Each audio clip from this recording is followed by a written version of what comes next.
Amén. Amén. Amén.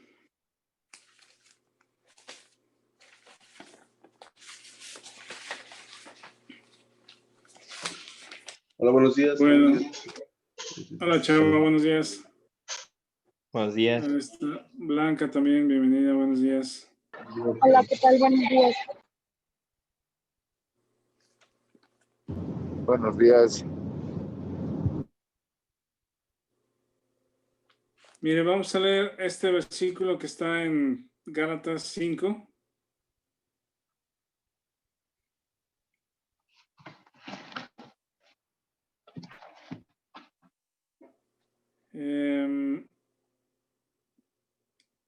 Voy a leer desde el versículo 16 al 25, 16 al 25, Gálatas 5, 16 al 25. Y dice, digo pues, andad en el Espíritu y no satisfagáis los deseos de la carne. Porque el deseo de la carne es contra el Espíritu y el del Espíritu es contra la carne. Y estos se oponen entre sí para que no hagáis lo que quisierais. Pero si sois guiados por el Espíritu, no estáis bajo la ley. Y manifiestas son las obras de la carne, que son adulterio, fornicación, inmundicia, lascivia, idolatría, hechicerías, enemistades, pleitos, celos, iras, contiendas, disensiones, herejías, envidias, homicidios, borracheras, orgías y cosas semejantes a estas, acerca de las cuales os amonesto, como ya os lo he dicho antes, que los que practican tales cosas no heredarán el reino de Dios. Mas el fruto del Espíritu es amor, gozo, paz, paciencia, benignidad, bondad, fe, mansedumbre, templanza. Contra tales cosas no hay ley. Pero los que son de Cristo han crucificado la carne con sus pasiones y deseos.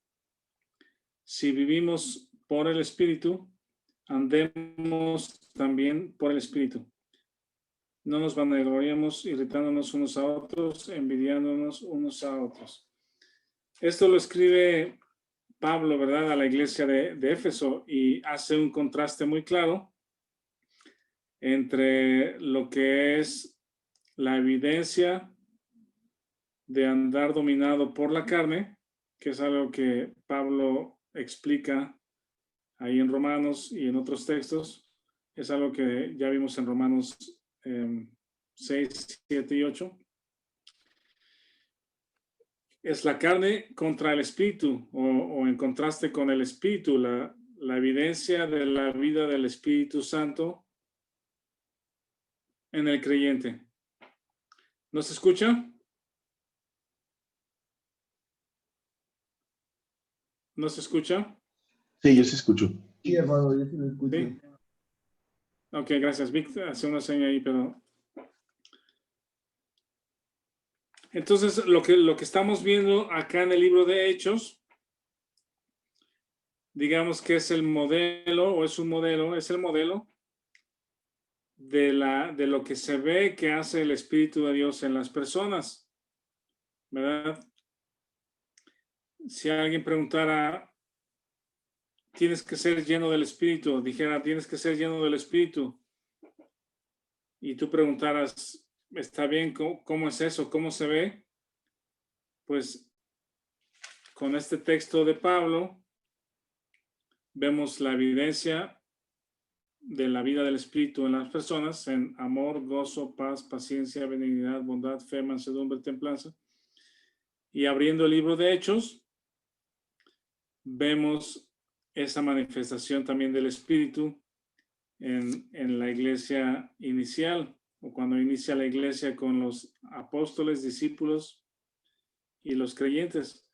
Entonces, lo que hemos visto hasta este momento, que en el capítulo 2, cuando por primera vez son llenos del Espíritu Santo, los creyentes, los apóstoles, los discípulos, las mujeres, todos los 120 que estaban ahí reunidos, la manifestación en ese momento del Espíritu Santo comenzaron a hablar en otras lenguas. Y ya hicimos la mención de que esas otras lenguas eran idiomas que ya existían, idiomas que de al menos 15 orígenes diferentes, o en donde 15 orígenes diferentes hablaban, y esas personas entendieron en su propio idioma las maravillas de Dios. Esa es la primera manifestación, por decir, es la primera cosa que hace el Espíritu de Dios en los creyentes. Y luego, la segunda cosa que vimos aquí son estos discursos de Pedro. Pedro, ahorita vamos a ver, hasta el capítulo 4, da 3 discursos. En el primer discurso, cuando la gente empieza a decir, ¿y esto qué es lo que está pasando? Ellos están borrachos, ¿qué están diciendo? Pedro se levanta, se pone en pie, impulsado por el Espíritu de Dios, y con esa personalidad que él tenía, que no perdió, pero impulsado por el Espíritu, hablando verdad y diciendo textos del Antiguo Testamento, da un primer discurso, y en ese primer discurso contiene las maravillas de Dios, o en otras palabras, el Evangelio, las buenas noticias. Y a los judíos, que es a los que les predica, les dice, dice, este varón aprobado de Dios entre vosotros con las maravillas, prodigios y señales que hizo, entregado por el determinado consejo, anticipado consejo de Dios, conocimiento de Dios, prendisteis, matasteis por mano de inicuos. Y también les dice en el versículo 2:32, a este Jesús resucitó Dios, de lo cual todos somos testigos, ¿verdad? Porque eso había acontecido apenas hace 50 días. Y dice, así que exaltado por la diestra de Dios, habiendo recibido del Padre la promesa del Espíritu, ha derramado esto que vosotros ves sois. Y el 36 dice, sepa ciertísimamente la casa de Israel que a este Jesús, a quien vosotros crucificasteis, Dios le ha hecho Señor y Cristo. Ahí en ese primer discurso, Pedro está hablándoles el Evangelio y los está culpando de que ellos mismos crucificaron al Mesías, ¿verdad?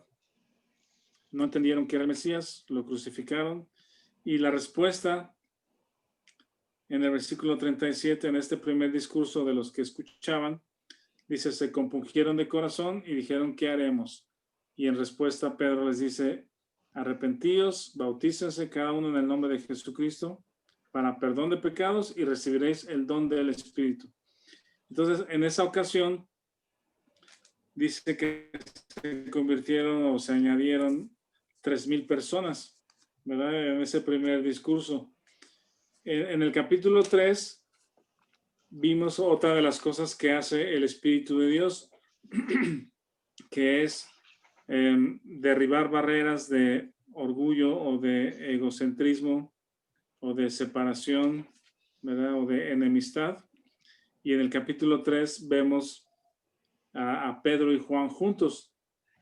Eso también es obra del Espíritu de Dios porque quita toda barrera de enemistad. Y ahora hay una causa superior, una causa mayor, que es la causa del Evangelio y de Jesucristo.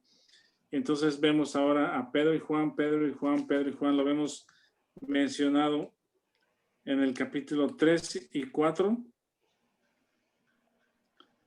Vemos por lo menos 6 veces mencionados a Pedro y Juan. Y están juntos, no como antes, que entendemos que al parecer no eran amigos, no se llevaban, eran competidores del mismo oficio, y más bien tuvieron ciertos roces de repente. Pero aquí están juntos, unidos por el Espíritu y por una causa mayor. Entonces, en este segundo discurso, o el segundo discurso de Pedro, viene a raíz de un milagro o de una señal que era que un cojo le restablecieron las piernas o la fuerza en las piernas. sanaron a un cojo de más de 40 años.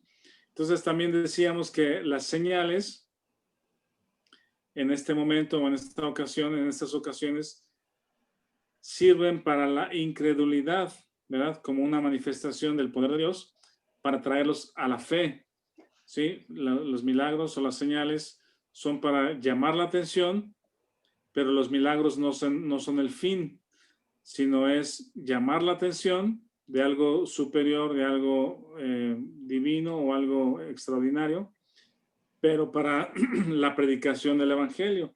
Entonces, eso es lo que sucede cuando están en el capítulo 3. El pueblo, dice, está atónico, todos están en el pórtico de Salomón. En el 3:12, dice, viendo esto, Pedro respondió al pueblo. Y ahí está el segundo discurso, la segunda ocasión donde Pedro se pone de pie y predica el evangelio. Esta es también una manifestación, digamos, del Espíritu de Dios. Y el contenido de este segundo discurso es, o más bien voy a ponerlo, es el discurso es diferente, la estructura es diferente, las palabras no es un discurso que tenga escrito y lo repita una y otra vez como que es lo mismo, lo mismo, lo mismo, lo mismo, sí, sino usa otras palabras, digamos, espontáneamente, pero resulta que el contenido de este segundo discurso es el mismo, es el evangelio, eso no cambia, son los mismos elementos del evangelio. Por ejemplo, en el 3:13 dice, el Dios de Abraham, de Isaac, de Jacob, el Dios de nuestros padres, ha glorificado a su Hijo Jesús, a quien vosotros entregasteis y negasteis delante de Pilato cuando él había resuelto ponerla en libertad. En el 14 dice, negasteis al santo, al justo. En el 15, matasteis al autor de la vida, quien Dios ha resucitado de los muertos, de lo cual nosotros somos testigos. Dice, y por la fe en su nombre, a este que vosotros veis y conocéis, le ha confirmado su nombre. Eso es respecto al cojo. Y en el 19, Pedro parece que ya no espera la primera respuesta, digamos, de que ¿qué haremos? Sino aquí inmediatamente en el 19 les dice, así que arrepentíos y convertíos para que sean borrados vuestros pecados, para que vengan de la presencia del Señor tiempos de refrigerio. Es decir, esa parte de arrepentirse, bautícense y recibirán el Espíritu, que fue respuesta en el primer discurso, ¿verdad? Ahorita ya lo incluye en su segundo discurso, ya no espera la respuesta de qué haremos, sino ya les dice, arrepiéntanse, conviértanse. Y, en fin, y en este segundo discurso, ahorita vamos a iniciar en el capítulo 4, se convierten 5,000 personas. 5,000 personas aproximadamente, como en el versículo 4:4 dice, son los que oyeron la palabra de Pedro y creyeron, ¿verdad? Aquí menciona oyeron y creyeron. Entonces le voy a pedir a alguien que lea en el capítulo 4 hasta el versículo del 1 al 7, por favor. ¿Quién quiere leer Hechos 4 del 1 al 7? Yo, hermano, yo puedo leer.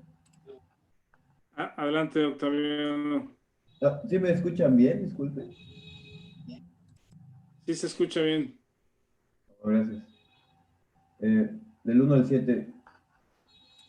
Hablando ellos al pueblo, vinieron sobre ellos los sacerdotes con el jefe de la guardia del templo y los saduceos, resentidos de que enseñasen al pueblo y anunciasen en Jesús la resurrección de entre los muertos. Les echaron mano y los pusieron en la cárcel hasta el día siguiente porque era ya tarde. Pero muchos de los que habían oído la palabra creyeron, y el número de los varones era como 5,000. Aconteció al día siguiente que se reunieron en Jerusalén los gobernadores, los ancianos y los escribas, y el sumo sacerdote Anás, Caifás, y Juan y Alejandro, y todos los que eran de la familia de los sumos sacerdotes, y poniéndoles en medio les preguntaron, ¿con qué potestad o en qué nombre habéis hecho vosotros esto? Hasta ahí sí, muy bien, gracias, Octaviano. Esta tercera ocasión donde Pedro va a hablar es diferente a las otras dos, a la primera y a la segunda.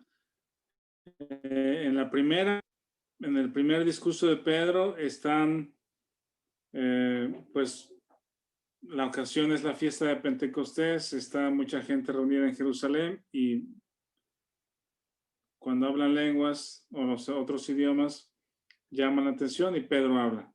La segunda ocasión es en el templo, donde sanan al cojo y todos están atentos a ver qué pasó, qué van a decir, y Pedro habla y se convierte en 5,000.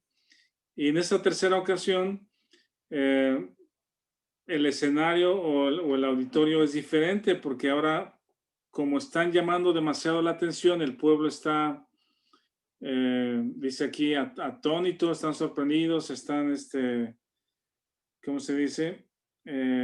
Mucha gente está oyendo y los está siguiendo.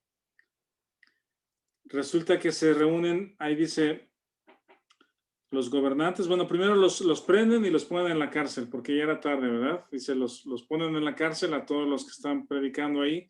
Aparentemente, no dice a quién, pero aparentemente son algunos discípulos, o por lo menos Pedro y Juan. Nada más dice, y les echaron mano y les pusieron en la cárcel, pero no estoy seguro si especifica quiénes son los que están en la cárcel. Pero están reunidos al día siguiente en Jerusalén, dice, los gobernantes. Yo entiendo que son los gobernantes gentiles o romanos. Y luego dice los ancianos, que son ya los gobernantes judíos, ¿verdad? O los jefes de familias gobernantes de los judíos. Dice los escribas, que eran los intérpretes de la ley.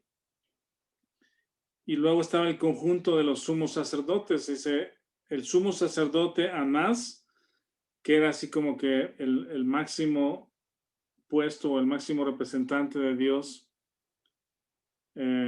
ante Israel. Dice Caifás, que eran parientes Anás y Caifás, y Juan y Alejandro, y todos los que eran de la familia de los sumos sacerdotes. Es decir, está la plana mayor de gobernantes sobre el pueblo de Israel, ¿verdad? Están los altos gobernantes del pueblo, son los que prenden por lo menos a Pedro y a Juan, que es lo que menciona más adelante. Los ponen en la cárcel, pasan la noche en la cárcel y al otro día ya con todos los gobernantes y principales de los judíos les hacen esta pregunta. Dice que están resentidos, que enseñan al pueblo.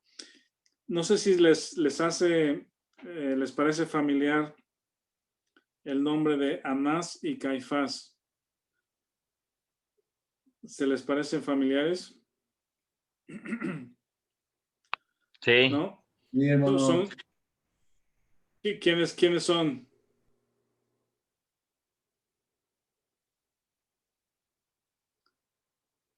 ¿Quiénes son Anás y Caifás? Son los que estaban cuando juzgaron al Señor Jesucristo, ¿no? Cuando Pedro... Son exactamente los... Prácticamente son los que mandaron a Jesús a crucificar. Son los mismos. Son los mismos sacerdotes o sumos sacerdotes, porque se intercambiaban también con tiempo, en algún tiempo, en algunos periodos, pero era la mafia del poder, si así alguien los llamaría hoy, ¿verdad? De la secta de los saduceos. Sí, ahí también menciona a los saduceos, correcto, porque están enseñando la resurrección de los muertos. Entonces, Anás y Caifás son conocidos porque son los mismos que juzgaron o que prendieron a Jesús y lo ceden para crucificarlo, ¿verdad? Son exactamente los mismos personajes. Y entonces, la crucifixión de Jesús, acuérdense que sucedió apenas unos 50 días antes, ¿verdad? Que fue la fiesta de la Pascua, y ahorita ya está en el contexto de la fiesta de Pentecostés. Y decíamos, entre la Pascua y el Pentecostés pasan 7 semanas, 50 días, y mucha gente hay en Jerusalén para esas 2 fiestas, que son las fiestas principales. Pero ahora, en lugar de que los sacerdotes Anás y Caifás, y coludidos con la plana mayor de los sacerdotes y los gobernantes romanos, hayan acabado con la predicación de Jesucristo, ¿verdad? Con su muerte, o sea, lo mataron, pero ahí no acabó la predicación del nombre de Jesucristo. Ahora resulta que lo que estos hombres están predicando es la resurrección de los muertos, que este Jesucristo que crucificaron y que mataron, ahora resucitó y Él es el Señor y Mesías. Ahora Él es el Cristo. Ese es el contenido del mensaje de Pedro y de Juan, o de Pedro y Juan acompañándolo. Entonces, por eso los traen, los meten a la cárcel, los traen y les preguntan en medio, ¿con qué potestad o en qué nombre habéis hecho esto vosotros? Porque ahora están haciendo milagros y hablando a la gente, ¿verdad? Entonces, este es el nuevo escenario de este tercer discurso de Pedro. Y el tercer discurso de Pedro es mucho más cortito, pero es bien poderoso. Tiene por lo menos tiene el contenido del mensaje, pero tiene 2 declaraciones muy importantes respecto a la teología, respecto a la salvación y al nuevo nacimiento. ¿Alguien quiere leer del versículo 8 Sí, hasta el hermano. versículo 12? Del 8 al 12, por favor. Sí, dice Hechos 4, del 8 al 12.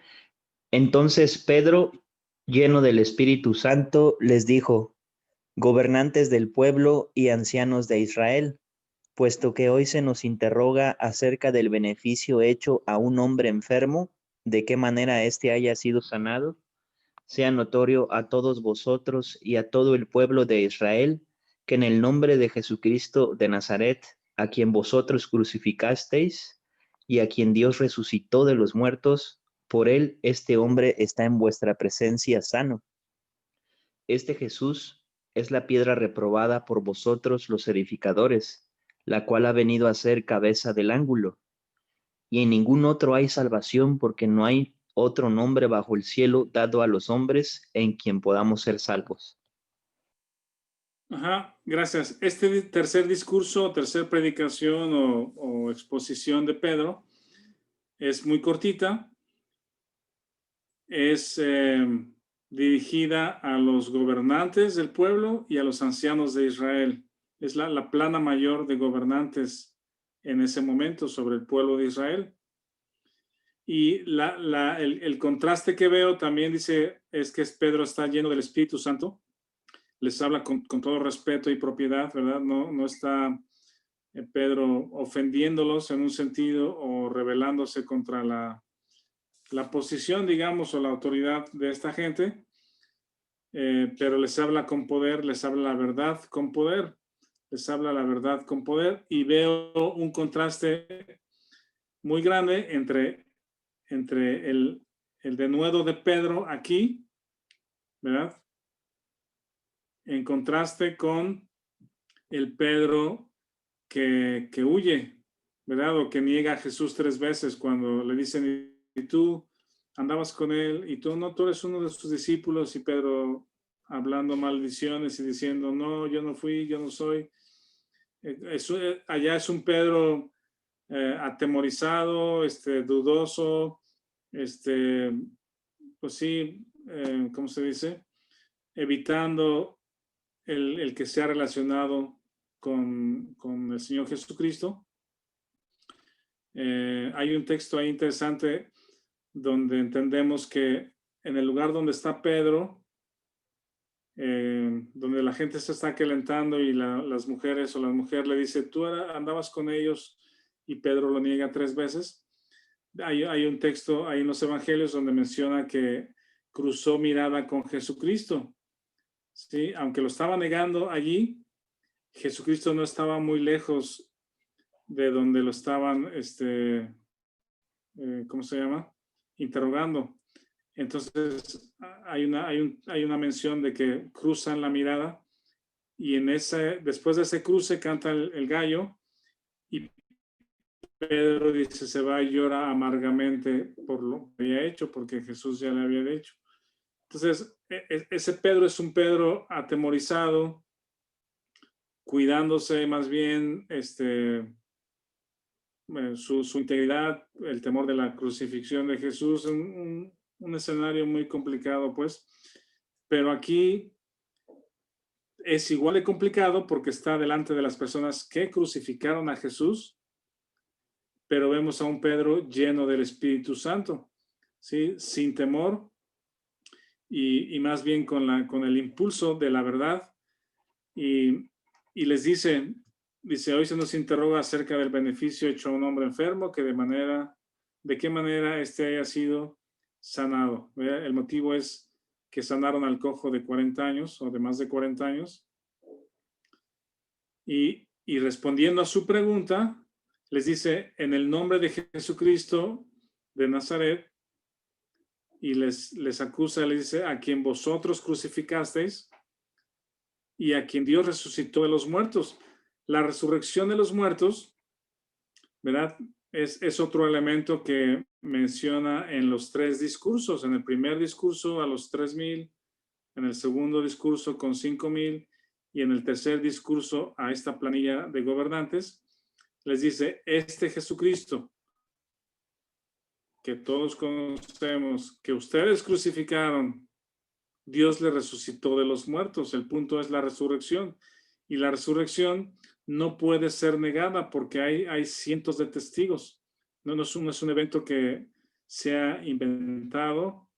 Al contrario, vemos en el texto que se pagó a testigos falsos para que dijeran que los discípulos lo habían robado. Pero hay muchas evidencias de testigos que Jesucristo está vivo. Y entonces ese es el impulso de Pedro y Juan para esta predicación. Y el versículo 11 y 12, esos versículos son, ¿cómo podemos decir? Son elevados, son de, ¿cómo se dice? De poder, son poderosos, pues. Vean este versículo 11, dice, este Jesús es la piedra reprobada por vosotros los edificadores, la cual ha venido a ser cabeza del ángulo. Esa es una comparación, una ilustración, un símil muy poderoso, porque estos sacerdotes tendrían que haber sido los que enseñaran al pueblo que Jesús era el Mesías, ¿verdad? Ellos, si conocieran la palabra de las profecías del Antiguo Testamento, los textos del Antiguo Testamento, tendrían que haber sabido que este Jesús era el Mesías prometido desde tiempos del Antiguo Testamento, desde Génesis 3:15, y a través de todo el Antiguo Testamento es prometido el Mesías, pero estos hombres no lo entendieron, no lo vieron. Es lo que menciona Juan 1:12, ¿verdad? ¿Alguien sabe de memoria Juan 1:12? 11 y 12. A los suyos vino, pero los suyos no le recibieron, mas a todos los que le recibieron, a los que creen en su nombre, Dios les dio potestad de ser hechos hijos de Dios. Ajá. Vino a los suyos y los suyos no le conocieron, no le recibieron. Y de eso les está acusando Pedro con toda autoridad, con toda verdad, sin temor a su vida, y les está explicando esto, que Jesús es la piedra del ángulo, que es la piedra principal de la construcción, lo que sostiene toda la construcción, y ellos eran los constructores, y esa piedra principal la desecharon, ¿verdad? Y luego el versículo 12 también es un versículo muy poderoso, dice, y en ningún otro hay salvación, porque no hay otro nombre bajo el cielo dado a los hombres en que podamos ser salvos. Ese versículo es muy conocido, muy poderoso, hay que subrayarlo, hay que presentarlo, porque es un versículo que habla de la teología de la salvación, ¿verdad? La salvación la necesitamos porque estamos perdidos en nuestros pecados y solamente en Jesucristo hay perdón de pecados. En ningún otro hay salvación, en ninguna otra persona hay salvación. No importa cuán bueno, no importa cuán alabado, cuán reconocido, cuán buena conducta tenga otra persona, pero fuera de Jesucristo no hay salvación. Ese es, ¿cómo se llama? Teología de salvación. No hay otro nombre bajo el cielo dado a los hombres en que podamos ser salvos. Solamente es Jesucristo, y aquí podemos mencionar muchos versículos, ¿verdad? Como Juan 14, Juan 14:6, yo soy el camino, yo soy la verdad, yo soy la vida. Nadie viene al Padre sino por mí. Solamente a través de Jesucristo tenemos salvación. Es el único que murió, es el único que Dios aceptó su muerte como pago, es el único que resucitó. La resurrección es verdadera porque hay cientos de testigos, y estos hombres, Pedro y Juan, llenos del Espíritu Santo, están exponiendo esa verdad. Y luego vamos adelante del versículo 13.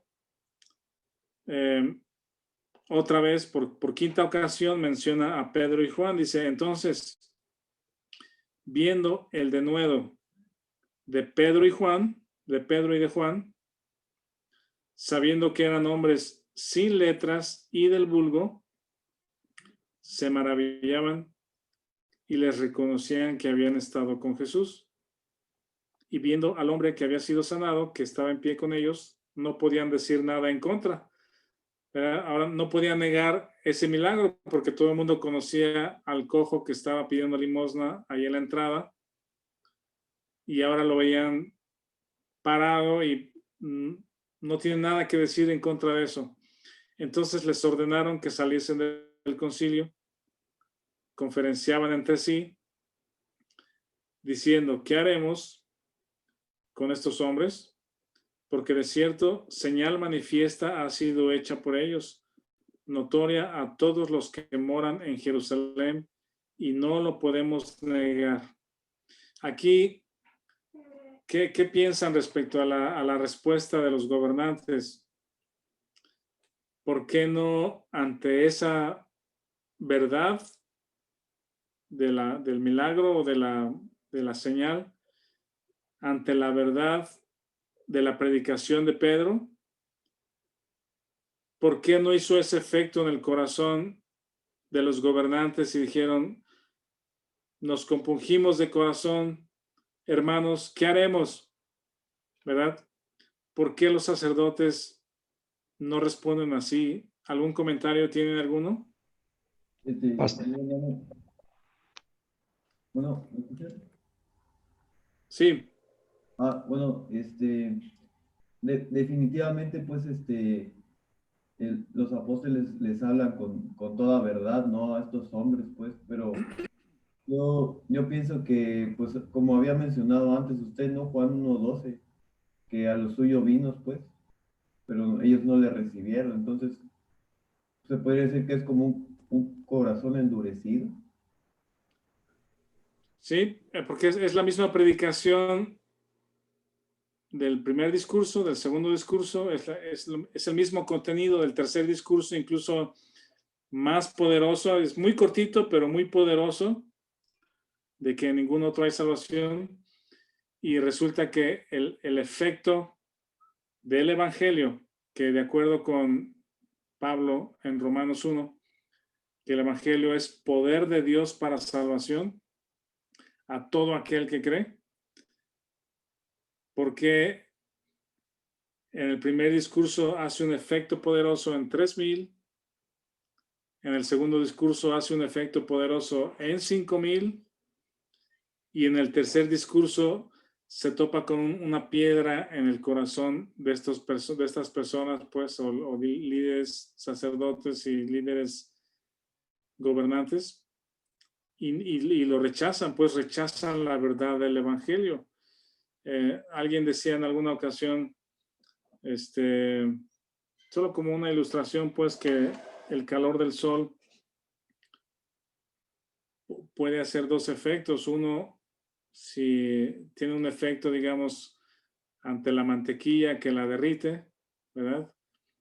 Pero tiene otro efecto con el cemento que lo endurece. Depende de lo que está hecho el elemento que recibe el sol. Me pareció interesante, pues, pero hay algunos corazones que se endurecen cuando escuchan el Evangelio, se niegan, no lo entienden, se endurecen, lo rechazan, se enojan, y otros lo reciben, lo creen, son transformados, y cuando nos toca compartir con alguien el Evangelio, no sabemos qué tipo de corazón es la persona que lo va a escuchar, y por eso la necesidad de compartirlo. Yo pienso que el Espíritu Santo aún impulsa a las personas para predicar el Evangelio. Cuando sepas, o no sé si decir sentir, pero cuando sientas el impulso del Espíritu Santo para hablarles a alguien las buenas noticias del Evangelio, lo que Jesucristo hizo y el perdón de pecados, la necesidad de salvación, hazlo, porque Dios quizá preparó el corazón de las otras personas o de la otra persona y está listo para escuchar el Evangelio. Entonces, nosotros no escogemos quién es salvo, pero sí sigamos el impulso del Espíritu para compartir la palabra de Dios, el Evangelio, las buenas noticias. Entonces, esa es la respuesta endurecida, y les dice en el versículo 16: ¿qué haremos con estos hombres? Porque de cierto, Señor, manifiesta ha sido hechos notoria a todos los que moran en Jerusalén, y no lo podemos negar. Sin embargo, para que no se divulgue más entre el pueblo, amenacémosles para que no hablen de aquí en adelante a hombre alguno en este nombre, ¿verdad? Ellos estaban tratando de hacer lo imposible. Y llamándolos, les intimaron que en ninguna manera hablasen ni enseñasen en el nombre de Jesús. Y esto también es una muy buena respuesta.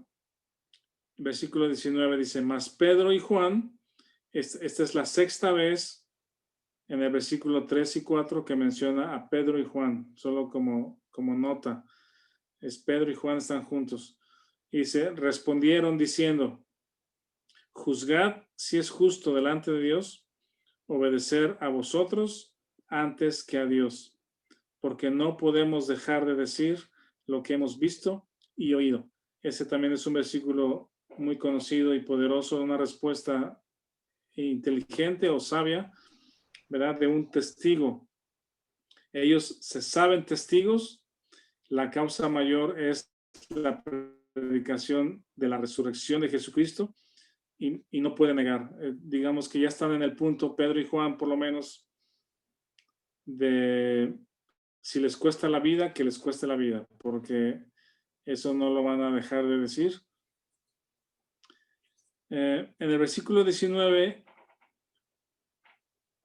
dice: juzgad si es justo delante de Dios obedecer a vosotros antes que a Dios. Ahí, cuando hablamos acerca de las autoridades, el obedecer a las autoridades, el tema de las autoridades lo estudiamos en Romanos 13. También Pedro habla acerca de las autoridades, y la instrucción es sométase toda persona a las autoridades superiores. ¿Por qué entonces en este momento Pedro y Juan les dicen, no los podemos obedecer a ustedes? Tenemos que obedecer a Dios. Evidentemente, esa estructura de autoridad que Dios delegó o que Dios delega a los gobernantes en el hogar, en la iglesia, y que Dios delegó de alguna manera, no delegó, sino que Dios estructuró a través de los sacerdotes, ¿sí?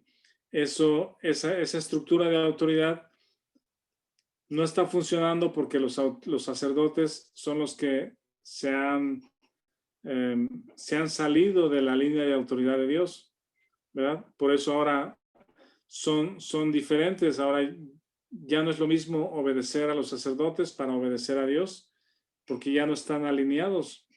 Los sacerdotes se han desalineado por su incredulidad y el desconocimiento del Mesías, de la autoridad de Dios. Entonces, por eso los discípulos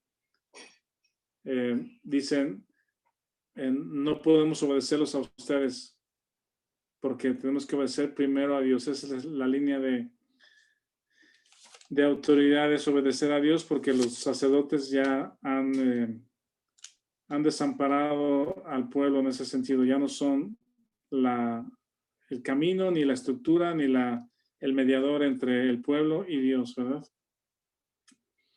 Entonces, el 21 y 22, para ir avanzando, dice, entonces ellos les amenazaron y les soltaron, no hallando ningún modo de castigarles por causa del pueblo, porque todos glorificaban a Dios por lo que se había hecho, ya que el hombre a quien se había hecho este milagro de sanidad tenía más de 40 años. ¿Tienen alguna pregunta o comentario hasta aquí? Yo sí, Rafa, me asombra pues que inclusive los fariseos tanto que pedían señales, ¿no? Y aquí estaban viendo una señal, estaban viendo un ejemplo claro del poder de Dios, y ni aún así ellos dieron su brazo a torcer, pues en aceptar que realmente Jesús era el Hijo de Dios. Pues entonces lo que me impresiona es cómo el ego, el ego y la vanidad pues del hombre, cómo los puede cegar ante ese tipo de acontecimientos, y aún cuando ellos lo estaban pidiendo para poder creer, ¿no? Entonces eso también se me hace como algo que me llama mucho la atención, pues, y que al final pues resultaron queriendo tapar ellos mismos las pruebas, reconociendo de que estaba pasando, pero no reconociendo a Dios a Jesús como el Hijo de Dios. Exactamente, habiendo la evidencia de la resurrección, de los milagros y el hombre sano, o sea, no podían negar lo que estaban viendo. Se cierran en su orgullo y en amar más el poder. ¿Qué es lo que Jesús decía a los fariseos? Aman más el poder, aman más el ser vistos por los hombres, y eso no los dejó reconocer a Jesucristo como Salvador. Correcto, Juanjo. Gracias. ¿Alguno más? ¿Algún otro comentario? Yo, Sí. Rafa, quería ¿Preguntas? comentar que ¿Sí? me sigue llamando la atención el cambio que hay ahí en la vida de Pedro y, bueno, de los apóstoles, ¿no? Pero especialmente de Pedro, de cómo cómo tenía temor y era alebrezado, y pues no tenía bien conectado tenía conectado el corazón directamente a la boca y no el cerebro, o sea, como que no omitía pasar por el cerebro y expresaba lo primero que sentía, ¿no? Y acá como el efecto del Espíritu Santo, pues es sorprendente, pues cómo cambia a las personas, ¿no? Yo pienso que sí, porque el Espíritu Santo ahí mencionado es el mismo que recibimos los creyentes hoy en día, pues cuando nacemos de nuevo y creemos en Jesucristo, es el mismo Espíritu que viene a morar a nosotros. Y ¿cómo se llama? Y estas son ese tipo de manifestaciones que tenemos o evidencias de la vida del Espíritu de Dios en nosotros hoy en día también. De muchos sentidos también podemos verlo así. Los cambios o los impulsos que el Espíritu Santo nos da, los frutos o el fruto del Espíritu, como leímos ahí en Gálatas, en amor, en gozo, en paz, en templanza. Así es, está muy bien. ¿Alguien más iba a comentar algo? Sí, pastor. También el Señor Jesús, referente a esto, dice en Mateo capítulo 15, versículo 8 y 9, este pueblo de labios me honra, pero su corazón está lejos de mí, enseñando doctrinas y mandamientos de hombres, ¿no? Ellos preferían defender su religiosidad que creer lo que era evidente, ¿no? Y vemos, Sí. como dice el hermano Vic, que ahora un Pedro con el corazón circuncidado, que ya es sellado con el Espíritu Santo, se maneja con la sabiduría de Dios, ¿no?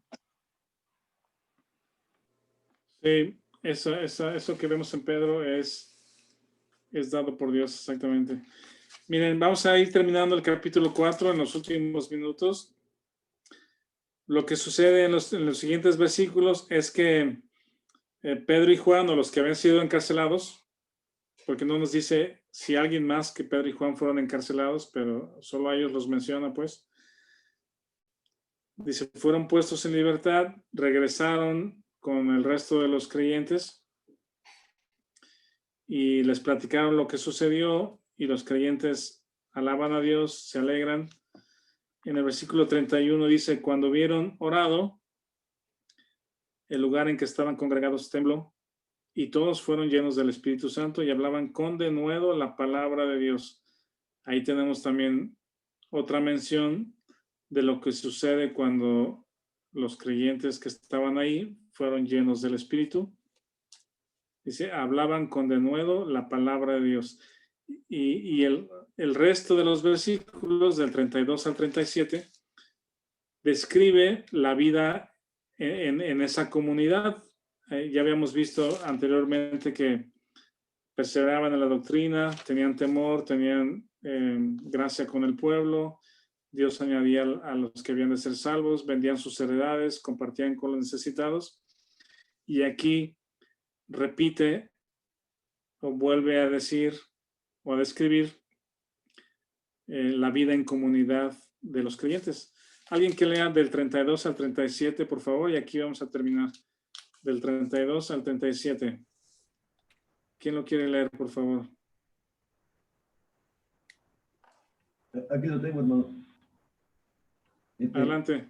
La multitud de los que habían creído era de un corazón y un alma, y ninguno decía ser suyo propio, nada de lo que poseía, sino que tenían todas las cosas en común.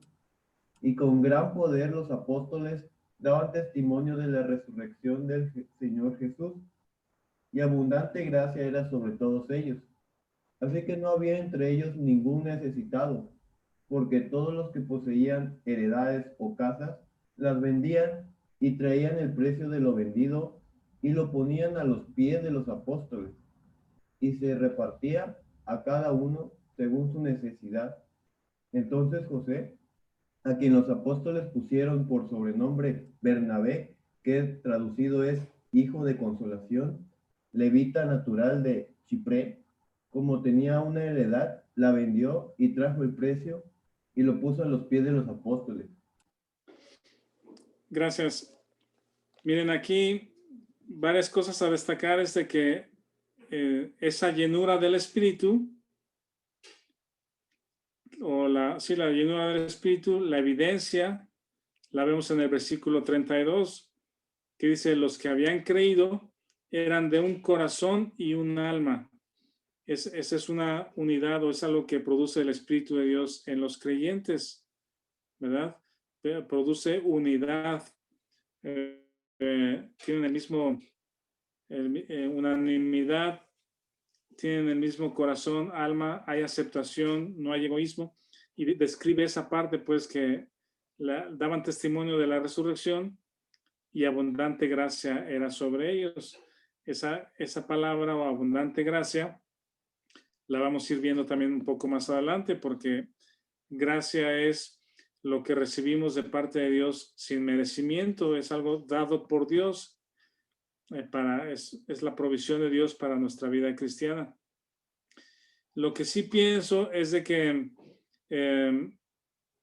esto que vemos aquí de que los creyentes vendían sus heredades, sus casas, traían el precio o el valor a los apóstoles y se repartía, no significa que ese sea el modelo o la forma o ¿cómo se llama? Como una norma para la vida de la iglesia el día de hoy. En ese momento se dio porque pienso que los creyentes esperaban a Jesucristo desde ese momento, ¿sí? Pero luego en el capítulo 5 viene un problema que empiezan a descubrir. Es el problema de la carne, que el que menciona Pablo en Gálatas 5. Dice, la carne contra el espíritu, y estos dos se oponen. La iglesia, de Hechos, si bien está disfrutando las evidencias del Espíritu Santo en ellos, ¿verdad? De un corazón, un alma, que hablar con denuedo, vendo mi propiedad porque la quiero compartir con mis hermanos o con las personas. Ellos tenían que descubrir el tema de la carne. La carne de la cual Pablo enseña ampliamente es el enemigo interno, es la parte que Pablo describe como el mal que mora en mí en Romanos 7. Y a partir del capítulo 5, con Ananías y Zafira, lo empezamos a ver. Y más adelante también lo vamos a ver un poco más adelante, pues. Pero esto de tener las cosas en común, qué bueno que sucedió, que podían compartir, vender sus cosas. Habla de Bernabé, que también era un hombre con un gran corazón, y venden sus heredades. No significa que el día de hoy en la iglesia sea un sistema que tengamos que implementar, es decir, pedir a los hermanos que vendan sus bienes, sus casas, lo traigan a la iglesia para que implementemos un sistema donde todos tengan lo mismo, nadie tenga más. No es un sistema implementado por los hombres, es un resultado de lo que Dios hace. Y si hoy en día sucediera en una iglesia, es porque el Espíritu Santo lo hace, no porque es un sistema implementado por los hombres en medio de la iglesia, ¿no? No se trata de implementar el socialismo o el comunismo en medio de la iglesia, pero sí hemos visto y sabemos, seguramente ustedes también tendrán historias que contar respecto a el Espíritu Santo impulsa a los creyentes para compartir lo que se tiene, ¿verdad? Sea mucho o sea poco, hay muchas historias de compartir con los necesitados, ayudas entre los hermanos, dar el tiempo, dar los bienes, dar dinero. Entiendo que Víctor Valdovinos, te gusta o estás muy involucrado con el servicio hacia afuera a los necesitados, ¿verdad? Hay muchas iglesias que hacen eso muy bien para compartir el evangelio. Entonces, no sé si esta parte queda clara, pues, pero si es impulsado por el Espíritu Santo, es de bendición a todos. Sí, Vic. Quisiera resaltar ahí en la unidad de los primeros creyentes, en el versículo 32, que dice: la congregación de los que creyeron era de un corazón y un alma, o sea, la unidad. Y esta es una respuesta a la oración, o está conectado ahí con Juan 17, que es un capítulo muy, muy padre, donde desde el capítulo 14 el Señor Jesucristo dice que va al cielo para que descienda el Consolador, el Espíritu Santo, el Paracleto, Y ya que lo envíe, luego viene el capítulo 17 de Juan y en el versículo 20 al 23 habla de la unidad. Y esto es, creo que es una enseñanza más, algo que aprender pues sobre los propósitos de Dios para la vida de la iglesia. Pues en la iglesia local no es uno el que encuentra la iglesia, o sea, uno no anda buscando, sino que Dios atrae a los que van a ser parte de ese cuerpo, o sea, él es el que orquesta el cuerpo, y lo que busca es que haya una unidad de espíritu, ¿no? Y ahí en el versículo 20 de Juan 17 al 23, dice, aquí en la versión, la Biblia de las Américas, dice, mas no ruego solo por estos, sino también por los que han de creer en mí, por la palabra de ellos, para que todos sean uno. Como tú, oh Padre, estás en mí y yo en ti, que también ellos estén en nosotros, para que el mundo crea que tú me enviaste. La gloria que me diste les he dado, para que sean uno, así como nosotros somos uno. Yo en ellos y tú en mí, para que sean perfeccionados en unidad, para que el mundo sepa que tú me enviaste y que los amaste tal como me has amado a mí. O sea, aprendimos a través del proceso que llevamos de creyentes, primero pues que había que leer la Biblia, ¿no? Y que era un manual de instrucciones. Y luego también decíamos, no, es que el cristianismo no es una religión, es una relación, pues. Pero ahora estamos aprendiendo que es más que una relación, es Cristo mismo viviendo en mí, en unidad con el Padre, pues, o sea, es más que una relación, es la vida de Cristo en mí, o sea, en unidad, pues. Y así, por eso Dios nos pone en la iglesia de alguna forma con la gente que nos pone para interactuar y poder crecer juntos en unidad, ¿verdad? Es muy importante la unidad de la iglesia, pues. Sí, el Espíritu Santo une a las personas a pesar de diferencias o diferentes orígenes, personalidades, puntos de vista, y la carne separa, ¿verdad? Vemos cómo pues es evidente pues que cuando también los creyentes estamos en la carne y hay iglesias dominadas por la carne, domina el celo, el enojo, la división, el orgullo, y la iglesia que debiese ser unida por el Espíritu se separa o se dividen por causa de la carne. Eso sucede también. Entonces sí, que el Señor nos guíe a la unidad del Espíritu en medio de los creyentes. Muy bien, aquí vamos a terminar entonces la próxima semana, si Dios nos permite. El capítulo 5 se pone también muy interesante. ¿Alguien quiere dirigir una oración para terminar? Por favor.